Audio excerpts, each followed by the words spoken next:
Hey folks, John Starlin McCrone here for another fantastic episode of Birds of Play, episode 6. Because he's sick, I'm sick, he's gonna be sick.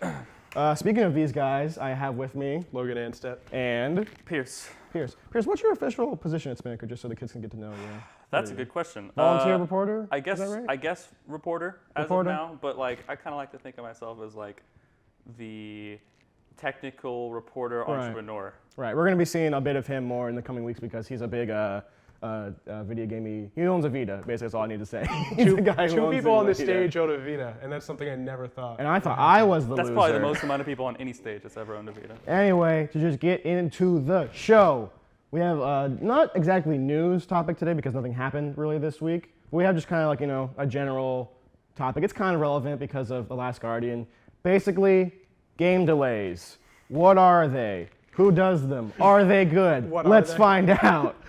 So basically, just to give kind of a general rundown of how I see that the way this works in the industry is about a month or maybe 2 months, maybe a couple weeks before release, a developer will go to a publisher and say, hey, we have this really broken bug that we can't fix. We have to compress all the audio. We need an extra week or something. And that happens, and everyone's normally okay with those ones. Sometimes people get really, really mad over those. Or if with it's death just threads. For multiplayer, like exactly, yeah. What was the Mighty Number Nine? Like, let's fix the multiplayer for a game that nobody wants it. So those are kind of the general releases, but the one things we're going to be talking about today, mostly I believe, is when you have a game that's announced in 2009, start development 2 years prior, 2005. or 2005, and they say it's going to be out next year. And then after that conference, the director of the game is like, we can't do that. That's no way it's going to happen. 2 console cycles later. It's still, delayed again. Some of them still aren't out. So those are the games that, when you say game delays, people think of those ones. It's the running joke. Well, the most infamous ones are going to be The Last Guardian, Final Fantasy 15, both of which were delayed once again this week. Mm-hmm. And what you're looking at is basically Final Fantasy 15 was announced 10 years ago. Yeah. 2006 it began development. Exactly, I was 9. I was 9 years old. That's actually, I found out in my research, an interesting thing about that. I said development in 2006 because that's when it was announced to be starting, but they didn't actually start primary production until 2011 because they had to build a whole new engine and a whole new lighting machine. Welcome to Square Enix and their development cycles. Yeah. Welcome to whatever is going on at Square Enix. The trash heap that is Square Enix right now. Sometimes. I mean, is it as bad as The Last Guardian though? Because at least with Final Fantasy 15, you saw it announced, and then people were like, what's going on with this game? And then at least you had some updates. I mean, the updates were bad, but at least you had updates on the game. We didn't hear anything about The Last Guardian for 5-6 years. And to give a rundown of the events of The Last Guardian, or as I call it, Pig Boy and His Adventures with Bird Dog, it basically began development, kind of behind the scenes that we now know, in 2007. This is after I didn't write down the studio. Shadow of Colossus. After the Shadow of the Colossus, Team Eco, stuff like that. It was announced at E3 in 2009. Yes. And did they show gameplay there, demos They and stuff? showed the first trailer. it was very brief, but Yeah. it was cool nonetheless, especially for fans of Shadow of the Colossus like myself. It looks very similar to that kind of style and It everything. looks like a straight up sequel almost. But it was supposed to be a PS3 release. It's supposed to be a PS3 release, kept getting backtracked for really no reason. They kind of no, it's going to be delayed, it's going to be delayed. Well, We're just now kind of getting the reasons why. It was a running joke at E3 every year that they're going to show The Last Guardian this year. And then totally everybody else would happen. say, no, they're not. And no, they're not. And then for 5 straight years, nothing was shown. And then they showed it again at an E3. And then there was another year of production where they didn't show it. And then they finally said this year, October 2016. Hopefully. And now that's gotten delayed again as of this already. week. To December 6th. Yeah, Shuhei Yoshida, president of Sony Worldwide Studios, put it out that, hey, this is getting pushed to December, but we promise you it's going to be good. They also had, gaming sites like IGN and GameSpot have impressions of the game this week, though. And the word that's coming across is disappointing. Obviously. Which is going to be really sad. Because that's the thing, if a game is delayed, whatever, you have the quote from Nintendo exec saying, a bad game is bad forever, but a delayed game is good eventually, Yeah. But if you delay a game for 5+ years after when it was supposed to come out and it's still mediocre. I think 7 years at this point, 7 years, 8 maybe. I can't. There's so much BS around that game too. It's you have this development cycle and people are like, oh yeah, it's going to be great. And because it's been delayed so long, you have so much hype built up. And the big thing about it is it's like Ico and like Shadow of the Colossus, it's considered a art house game, which is not big buff sweaty men stabbing other big buff sweaty men or locusts or whatever. Those are the kinds of games that I like. Exactly. It's like, oh, here's a story about a kid and his dog bird going through the ruins of some But that's the town thing, or whatever. we don't really know at all what the Last Guardian's about. Well, that's what how it plays. We've seen the reveal trailer, and since then we've seen kind of different versions of that reveal trailer. Right. We've never had any kind of story trailer. We've never really had much gameplay to go off of. Apparently, there's a second big dog bird. Yeah. We found out. Yeah, there's man. multiple. So maybe it's like a town of dog people. Yeah. Birds. But that's just kind of going off like, their track record and what they actually said when the game was first announced. It's like a kind of an art house game. And I think that like the main reason I want to talk about the delays and everything is like back then in 2009, that would be a big thing. Saying, oh, finally we don't have another, big sweaty men competition. We have this art housey game, but now we have so games, many games like that are Journey, like that. Inside, Limbo, another one. And this doesn't Knack, look like a straight up. you know. It doesn't look like a straight up walking simulator. No, kind of like how like Gone Yeah. Home and everything is, but like It's like Shadow it's Eco. it's like this artsy game, and the thing is like we don't know how long this game is, what the Right. scope of this game is. So if this game is 5 hours long, right? Say that's what a lot of artsy titles are. They're short. They're very if this short. game is 5 hours long, they've taken a year of development for 30 minutes of the game. Yeah. Like, that is absolutely insane. And the same thing goes for Final Fantasy 15. Granted, that game is probably going to be longer, but you're talking about how much gameplay per year of development spent. And in the end, like, you got to say to yourself, is it really going to be worth it? Because unless Final Fantasy 15 and The Last Guardian are like these magnificent masterpieces, none of that was warranted. Well, that's what I was going to say, like specifically for The Last Guardian, is I don't think there's any way that game, if it comes out, is going to impress anyone. Because it's going to be, like, if it came out, if it wasn't announced, if it was just some, like, indie studios thing, it'd be like, oh, yeah, this is pretty cool, I'll check it out, but... Dog birds. But you get it, and it's like, it's like, the way I see it, it's going to be indie studio, like, level of production, level of gameplay and everything, so that's just not impressive on a large scale.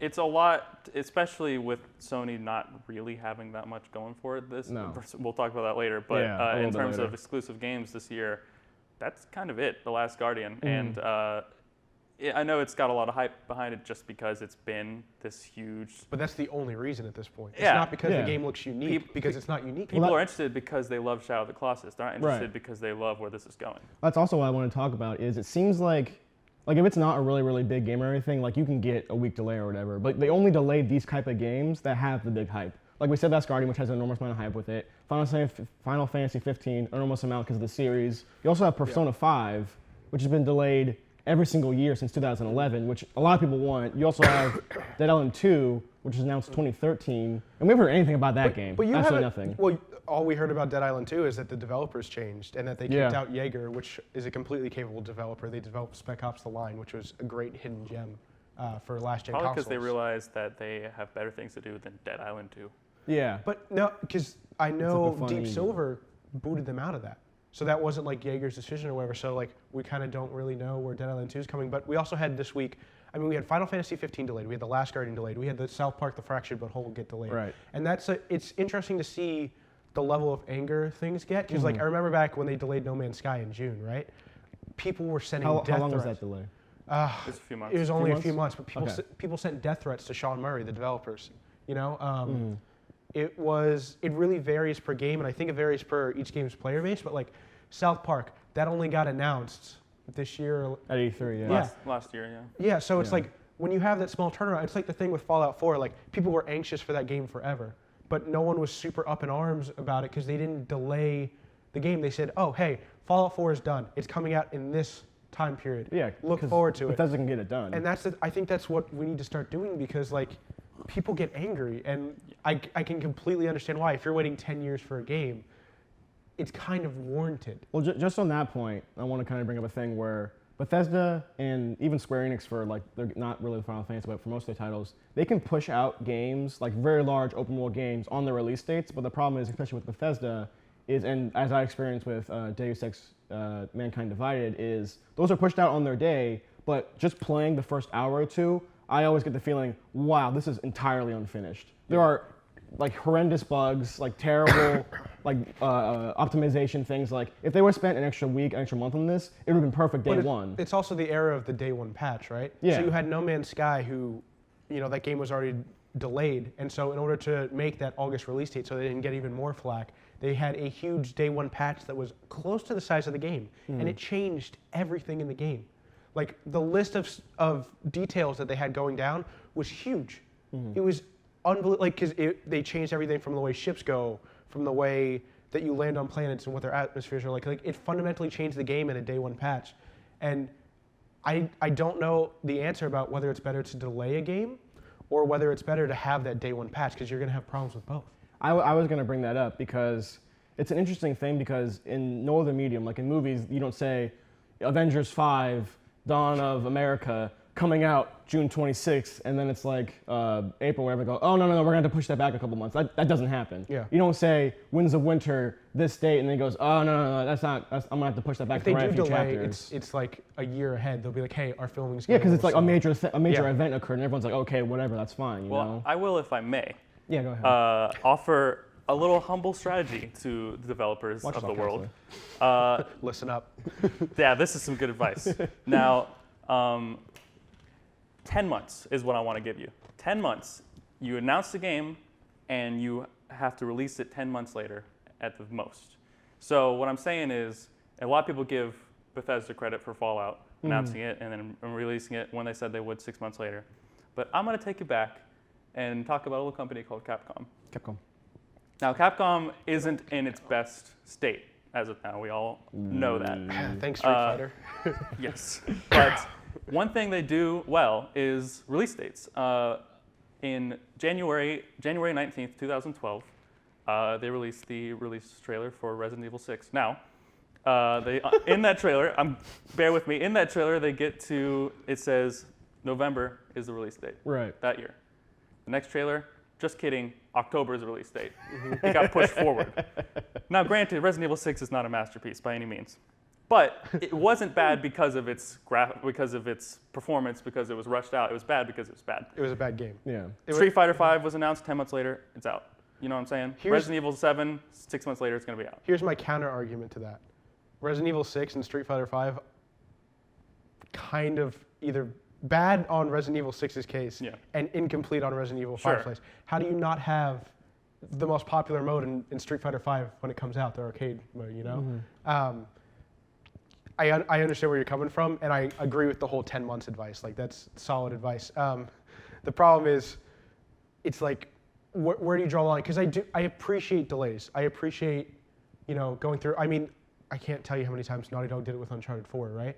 But that's good. I was fine with it up until the very last one, because I was like, Naughty Dog makes great games. I know they make great games, and I knew Uncharted 4 was going to be good. When they delayed The Last of Us back a few months, I knew it was going to be good. Right. The problem comes when you have stuff like The Last Guardian, Final Fantasy 15, coming from studios that, from their past few games, They don't have a good track record. they don't have a good. Well, I mean, you have good track records with those development teams, but the last things they made were so long ago. They have to earn back our trust. And also the problem is, like, a lot of studios, like is it Team Ico, right? That made last. Team Ico. Yeah. Team Ico, is that their thing is for Ico and for Shadow of the Colossus, like those weren't, like PlayStation didn't say here's $1 billion, make it good. They did it like in the regular strains, and then they said, oh, hey Sony, we have a new idea for this thing, and then Sony said, okay, here's $1 billion, do it. And when you have that much money in a video game, you go, oh, we gotta make like a lot of stuff, not what we want really, but we gotta pad it. And then you over-encumber yourself. And then you over-encumber yourself. You have more bugs, you have more optimization. Some Sony exec says, I want this in there, put this in there. I don't like Dogbird, make his face bigger, stuff like that. It just changes everything. The great point about how the story of The Last Guardian, the story of Final Fantasy 15, in the time since Shadow of the Colossus came out, you have Team Ico working on The Last Guardian through those 10 years. In that 10-year span, you had Naughty Dog, probably one of the best developers, if not the best developer in the industry, release Uncharted, Uncharted 2, Uncharted 3, The Last of Us, and Uncharted 4 in the same amount of time. You're talking about 5 games that are some of the most highly regarded in the industry. they released in that same time span, and Team Ico still hasn't released The Last Guardian. And to kind of like add on to that, to give a little analogy to it, it's kind of like when you have, like in the movie realm, when you have, okay, here's a story, like the Batman trilogy. Like Christopher Nolan said, I want to do this, let me do it, give me all the money, I'll make it good. And he did it, he got it in a good cycle, it was really good, they're fantastic movies. And then you have something like Suicide Squad. Then you have something like Suicide Squad, where it's like, okay, if a small studio, or like if one guy did all of that, it probably would have been a great movie. But instead you have DC, the property owners going, crap, we need to put out an Avengers type movie. We're gonna throw a bunch of money at a bunch of people to write a bunch of different things. And then you have the director being overtaken by studio interference. Right. And then you have people coming in, reading the script and going, hey, I'm the advertising executive for the West Coast. I want Joker in this movie because I think that kids like Joker. Put Joker in this movie. And then 10 months later, you cut out his parts. Exactly. And then what the end stupid. result is just a really long production cycle. It's complete garbage. Everyone hates it. Still makes $1 billion, but like you lose a lot of respect for your fans and everything. So the lesson of the day is stop trusting DC to make movies. Stop trusting DC. The point of the video game delay, as all of our discussions are, is don't trust DC to make good movies. Because Or Zack Snyder. Or Zack Snyder. Oh God, please. Trust Christopher Nolan though. He can make good movies. Trust Christopher Nolan. Trust 2 out of 3 ain't bad. The first one isn't that good. You're one of those Dark Knight Rises kids. Yeah, we're getting a little sidetracked. We can take a little break. When we come back, we're going to talk about another aspect of terrible video game practices, in my opinion, video game remasters. So Birds of Play, join us in a minute. Bye-bye for now. All right, little break.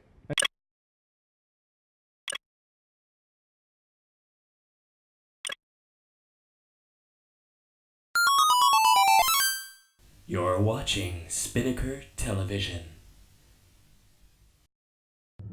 Attention students! Spinnaker is proud to announce the launch of its new streaming service. Now, no matter where you are on campus, you could watch any Spinnaker movie with just the click of a button for free. So whether you're alone in your dorm, studying in the library, or hanging out with some friends, you will always have some of the best box office hits ready to watch. You can access this streaming site by going to movies.spinnakertv.com and clicking on the movie you would like to watch. So make some popcorn, pull up a chair, and enjoy your movie with Spinnaker Television.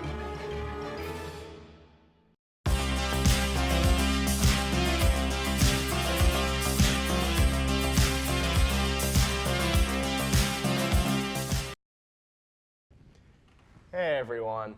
We're back with Birds of Play, episode 6. The sick episode. Yeah. Is my mic good?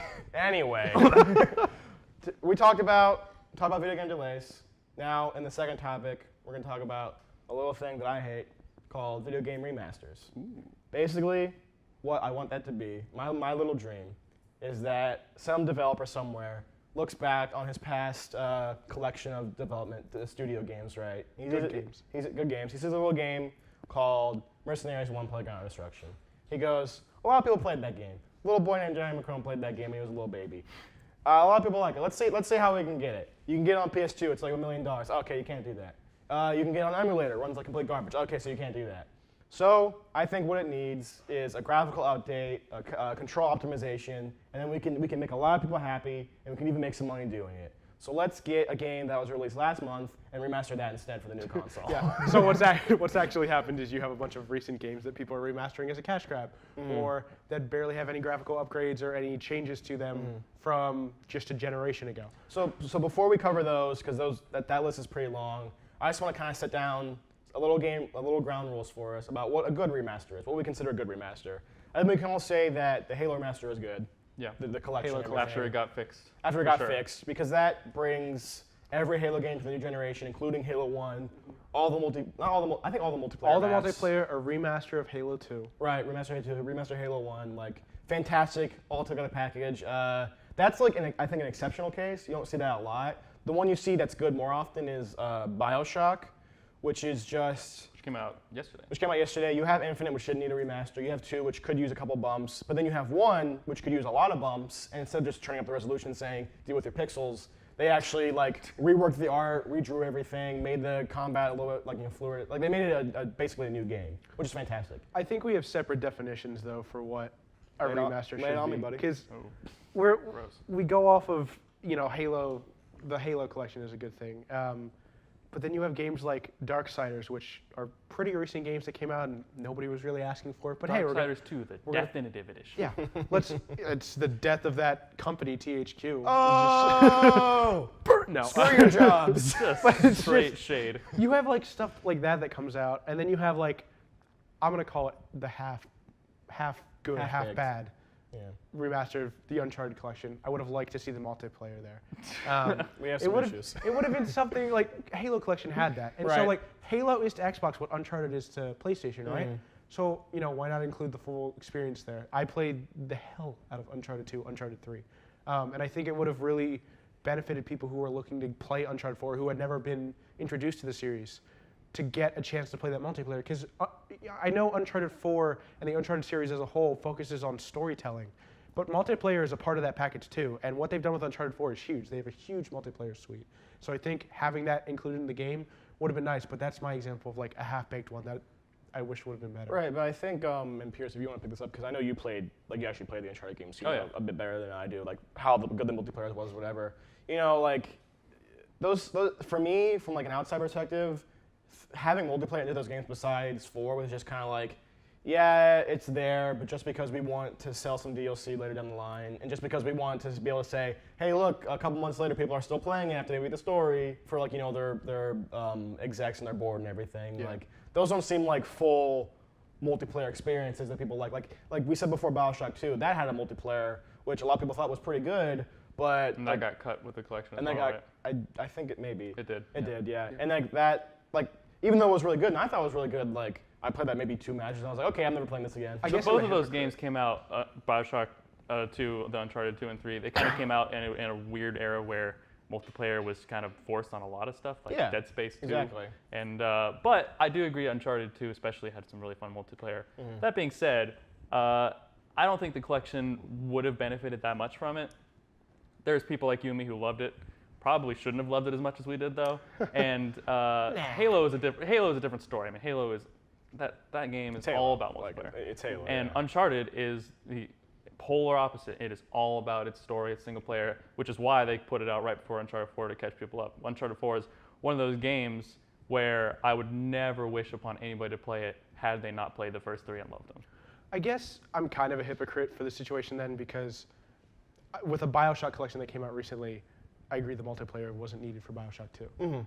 I guess it is on a case-by-case basis, but the problem I wanted to raise here is, are remasters taking the place of backwards compatibility? Right, and that's going into the realm of what a bad remaster is. Yeah. Now, I can't remember if you have a differing opinion. I also can't remember if we have a differing opinion. But in my view, the Last of Us remaster, while it has some merits, overall is just because since it was already such a high fidelity game on the PS3, that was just going to the files saying, okay, resolution is a little bit higher now, graphics, let's bump those details up, let's bump the shadows up. Here you go. 60 FPS. 60 FPS. You can get it for $6, or you can buy the bundle for an extra like $40, whatever. That's just for me. It seems like a pure cash grab. Here's my thing, and I know Pierce can speak to this too. We're both Sony ponies, I guess. Sony ponies. Yeah. The Last of Us was a great game. I played it on Disgusting. launch, but that game did come out just 5 months before the PS4 was released. I know people in the case of The Last of Us and in the case of Grand Theft Auto 5 who didn't get a chance to play either of those 2 games, arguably some of the best on the last generation consoles, because they put their old console or they put all their money towards the new console that was coming out, either the Xbox One or the PS4. I played the remaster when it came out. I was kind of upset that it was $50 when it came out. It did include all the DLC, but for a lot of people who had And never multiplayer. played, And and multiplayer. multiplayer. That's the thing. That multiplayer is underrated. Please go play it Oh, if you it is haven't. very It's like BioShock, so nobody's gonna play it. Like even though it's really good, nobody's gonna play it. It's just But the thing is, here's the thing. There's still a vibrant community on that, even with Uncharted 4 being the most Vibrant's a recent strong Naughty Dog word, game. but yeah, there's people. there's a community. There's a dedicated base of players They have a playing that. tent. But in that case, I do believe that wasn't as much as a cash grab as it was, hey, this is probably one of the best games in the last generation. You know, you should go play this. And granted, everything in the video games industry is a business. It's all resolved around money. You're not going to release something that's going to put you in the hole or put you in the red. But I mean, you can speak to Yeah, this. Like, in the go ahead, case pick it of The Last of Us specifically, that that one did come out, like 6 months after the original on the PS4 version? Yeah. The reason is because the PS4 was, this huge thing when it first came out. Nowadays, we're kind of, we'll talk about that later. PS4 Pro. But a lot of buyers of the PS4 were 360 owners previously, so they didn't get a chance to play Last of Us. They didn't get a chance to play Uncharted 1, 2, and 3. So The Last of Us being put on the PS4 almost at launch with just a little bit of a frame rate buff is just for those people who Or switching over. Yeah, from the people. experience And I'm not going to be offended by that. I mean, I bought it twice. I double dipped. And then games like GTA 5, like you said, they knew they could get away with that, and they knew they could sell another 20 trillion copies of that if they put it on the new consoles, because why not? So that was a cash grab, but like, are people going to complain about that too much? There are some, like Dead Rising remaster. like that just Dead Rising, came out. which just Right, came out, yeah. which was never a really good-looking game to begin with, but it looks kind of just like a weird up-res. But they're selling it at like a $50, $60 price tag It's a too, and it's pricey just like collection. that's my example. That's just a recent one. That's just a bad remaster in my opinion. bad Like remaster. you could have done more, and you could have done more to warrant this. And Dead Rising 2 had so many different parts to it, and they're only releasing a fraction of that too. Like that's a part of the thing. Like we have the argument like, I like multiplayer components being included. They can't always be done. In the case of the Halo collection and the Gears of War remastered, that Fantastic. was fantastically done. Fantastic. Do we know if Dead Rising 2 has its multiplayer? It does not. Dead Rising I 2 has believe multiplayer? all of It did. It all did. of the Dead Rising collection includes is the original game, which has not aged well at all. Yeah. Dead Rising 2, and then the Dead Rising 2 Frank expansion, the Off Frank part of it. the record. Yeah, off the My record. phone And popped but off. there were other parts to Dead Rising 2 that just nice. Silence There your were phones, kids. there were parts of Dead Rising 2 that just weren't included in it. Yeah. It's just an example of something that's just like, here's our games for $50 that most of you have probably already played because they were across multiple platforms. Like Money, please. Yeah. Well, yeah, just to bring this up, because I think you brought up a little bit while ago, it's also a point I want to talk about, is that I think at least for Sony this is the case. Are remasters replacing backwards compatibility.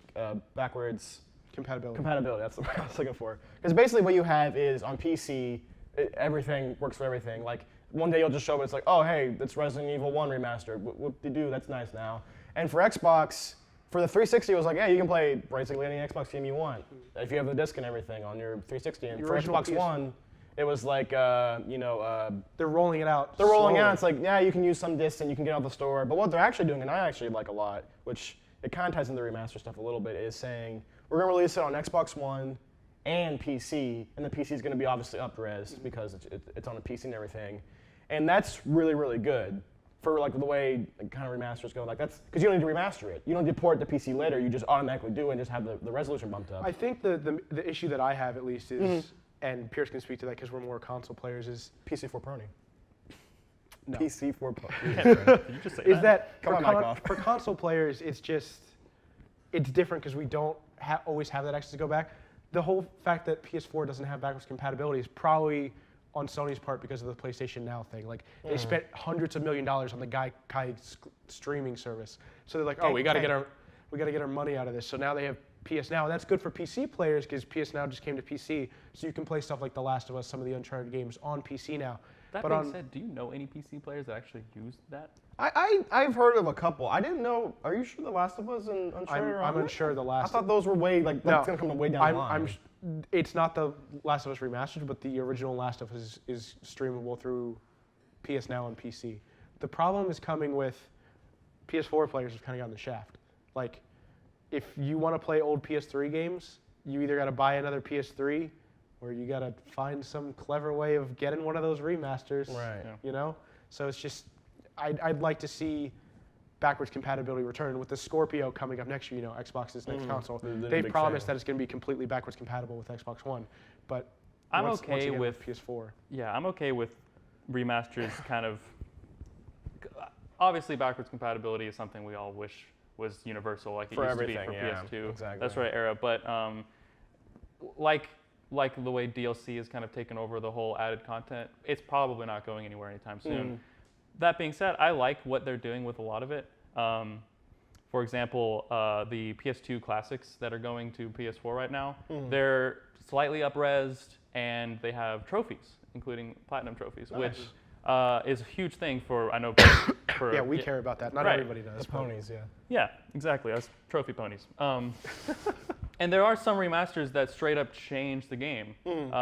For example, Doom 3 had a remaster a few years ago, and in the original Doom 3, it was stupid. You couldn't aim your gun and use the flashlight at the same time. You had to switch back and forth. The remaster just put it on, Adds it on put the there, yeah. flashlight on the gun, essentially changing the game, Yeah, making it just better. optimizing But the old what you games. brought up is you talked about the PS2 classics, right? Those are games from 2 generations ago. Those are 10 plus years. I'm completely fine with that. I'm not okay with like the Darksiders remaster, or I know you probably like it because I know you're a huge Resident Evil fan, but Resident Evil 6, nobody needs that. Well, that's why I kind Well, of. no, I'm not going to defend Resident Evil 6. Well, that's kind of like what I wanted to bring up with my little sad story of me crying because I want Mercenaries 1 on the thing again. It's like The world's smallest violin. The world's smallest violin.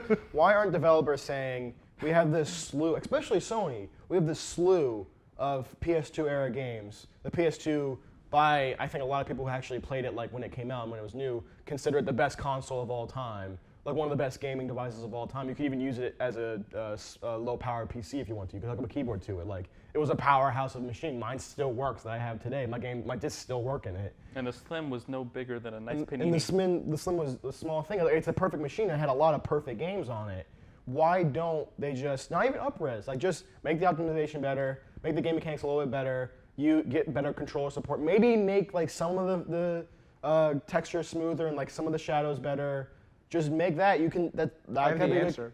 It's cheaper to do recent games. I know it is, but I want my games. It's cheap. It's just it's simply cheaper. It's simply cheaper for them to do, and it's like I said earlier, like it's a business. They're gonna do what's gonna make. Well, I want the games too, but they're not gonna do. It's so much harder to get a PS. If they remastered Castlevania Symphony of the Night, Right. I would throw my money at Right. it immediately. But the problem is that's an older game. It's on the PS1. Yeah. It's a lot harder to do that than a PS3 game. Here's my plan that I had. You have these older PS2 games that Sony, I assume, still has the trademark for and everything. You take those because if they're not going to do anything, even if they're gone, even better. Like if they're not going to do anything with those, there's a third-party company should be formed that we can make maybe $1 million or way more than that. They have companies like Iron Galaxy do straight up Right. remasters. There and should be ports. the one, like the Point, big yeah. company that just buys all, or they get them, like maybe get them if there's like a deal or whatever, that just gets all those old like IPs and everything, and then just the only thing they do, they don't make new games. Their whole purpose is to remaster old games. Like that would be amazing. Now, how do you guys feel? So we're talking about remasters. Right. What about remakes? Final Fantasy VII, Resident Evil 2. Final Fantasy VII is an exceptional case because that game is never coming out. I'm going to tell you that right now. That game is not going to, and by never I mean it's at least 10 years out. There's 3 parts to that game. They've split up the one game into 3 parts because that's Square Enix. Welcome to the new episodic thing. Looking at you, Hitman. But like it's absolutely awful what they're doing with that game. And like that's the case of what we were talking about earlier. Like you're going to announce a game way before any of it can come out. Right. You have Kingdom Hearts 3. You have the Final Fantasy VII remaster. Like these are games that are either new games or they're remasters or remakes that are just never going to be down the Well, pipeline. despite the weird stuff that's going on with the Final Fantasy VII remake, the episodic thing, just in general with remakes, are we okay with them? I am personally. So like Final Fantasy VII and Resident Evil 2, these are the examples I'm going to use. These are old PS1 games. They haven't aged great, especially FF7. It's my favorite game of all time, but it's kind of weird looking. It's like the polygonal series mess. was going through puberty. Yeah. It's like the 3D game. Exactly. And the Resident Evil 1 remake is gorgeous. Still to this day, it's perfect. And the Metal Gear Solid 1 remake on GameCube was great too. So what do you feel about those? Here's my issue with remakes, and it's a really janky, weird. This only happens because it's a video games thing where you have like those are like the ancient. I consider them ancient games, like between PS1 and PS2, where the PS2 like they figured out controller controls and everything like that, and like for before that, like the PS1, the SNES, the Genesis, like all that, like they couldn't figure out control optimization. So you have these games that mostly look like garbage, like Resident Evil 1, and they play really, really jankily. But the fans of those games say, I know these games forward and backwards using that system. If you update it, it's going to throw me off. I'm not going to like it. You're going to take out the weird stuff that was in the game originally, and it's going to ruin the experience. Because the people who want those games just want that game exactly, just on a new console. like just so they can play. Like they want on their PC, they can plug in their old PS1 controller Remakes and are play it. usually the games that are the most popular too. Yeah. So if you're going to do it, you have to do it right. Like I mean, it's gonna come out and we're gonna see the test of it. The Call of Duty 4 remaster. Right. People have gotten up in arms on the internet about the way the headshot reticles look. Exactly. So Like fans of older games, they want everything to be exactly right. So everything. my point is on remakes, if you're gonna do it right and do it for the right games. Don't just do it. For literally everything. just take it and just put it on the new thing. Don't change anything.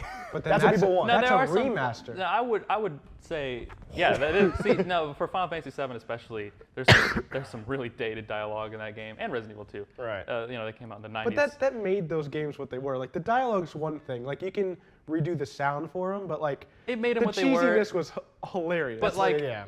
imagine some of the weird racist stuff in Final Fantasy VII coming out today. Like nobody's gonna take It's not gonna be as kind of like oddly charming now. It's gonna be like, oh, why didn't they change that? You know? I don't know if it was charming as much as we just kind of hit and acted like, okay, that just happened. Yeah. Well, sorry to stop everybody short. Fortunately, we're running a little bit longer on time. We're not going to have time for a new segment that we'll bring it up next week. We'll revive it a little bit. This has been a good episode, I think, even though we're sick. You know what? Throw up the graphic that I wanted to put up the whole show, but I was chagrined on. Throw it up. Okay. Our little Optimus Prime giving And- us a pat on the back because we're sick. Bumblebee, Yellow Jacket. Because The Yellow sick, we Jacket. need help. This has been episode 6 of Birds of Play. We're signing off. Catch us next week, same fun time, same fun channel. I'm John Styler McCurlin, joined by and Pierce Turner. also us signing off. Bye bye everybody. Credits.